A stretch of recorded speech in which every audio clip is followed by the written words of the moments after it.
I was on Hardball last night with Chris Matthews. For the second time in a month or so, he pulled a, well, dirty trick in using words that I said on the air out of context and in a way that was frankly unfair and I think shabby journalism by rebroadcasting them at a time when I was not there to comment or rebut them.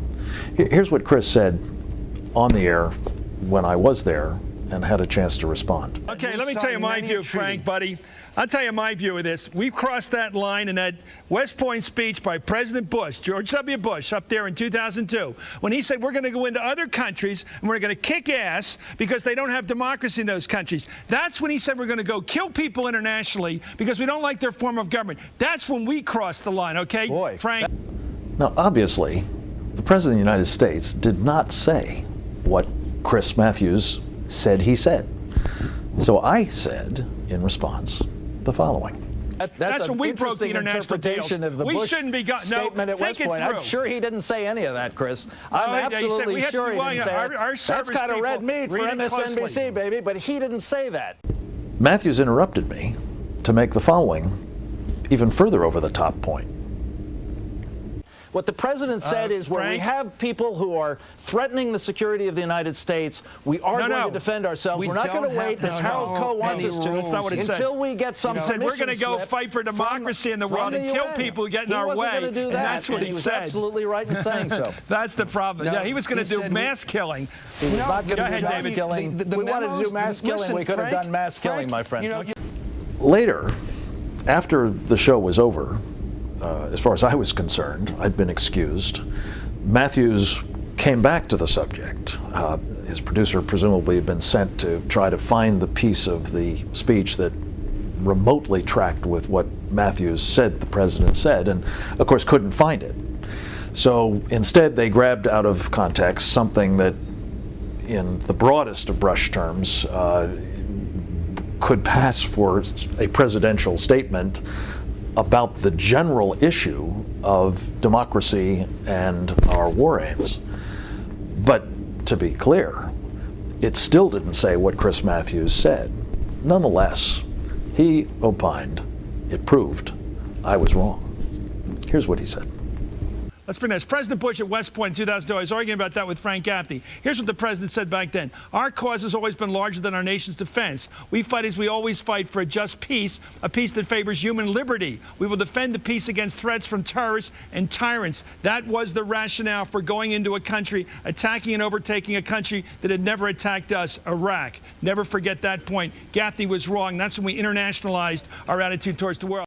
It turns out, if you go back and read George Bush's speech from June 3rd, 2002 at West Point, the one Chris Matthews misrepresented, paraphrased, accused me of getting wrong, and then broadcast only in part. It's a terrific speech. It is the kind of speech that not only earned and deserved the support and applause that the audience gave it, but that I think spoke very much for all Americans, certainly at that time, and I'd like to think it still does, albeit not for Chris Matthews and not for MSNBC's audience.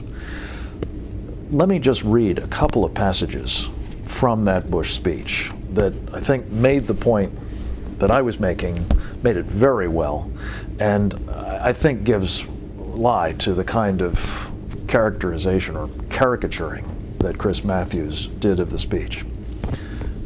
President Bush said this: "In defending the peace, we face a threat with no precedent. Enemies in the past needed great armies and great industrial capabilities to endanger the American people and our nation. The attacks of September the 11th required only a few $100,000 in the hands of a few dozen evil and deluded men. All of the chaos and suffering they caused came at much less than the cost of a single tank. The dangers have not passed. The government and the American people are on watch.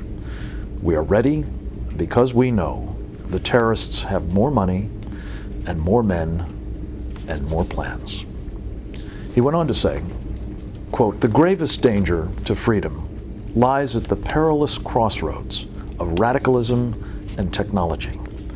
When the spread of chemical and biological and nuclear weapons, along with ballistic missile technology, when that occurs, even weak states and small groups could attain a catastrophic power to strike great nations. Our enemies have declared this very intention and have been caught seeking these terrible weapons. They want the capability to blackmail us, or to harm us, or to harm our friends, and we will oppose them with all our power." The President then went on to say, I think this is a particularly important passage, quote, "Some worry that it is somehow undiplomatic or impolite to speak the language of right and wrong. I disagree. Different circumstances require different methods, but not different moralities.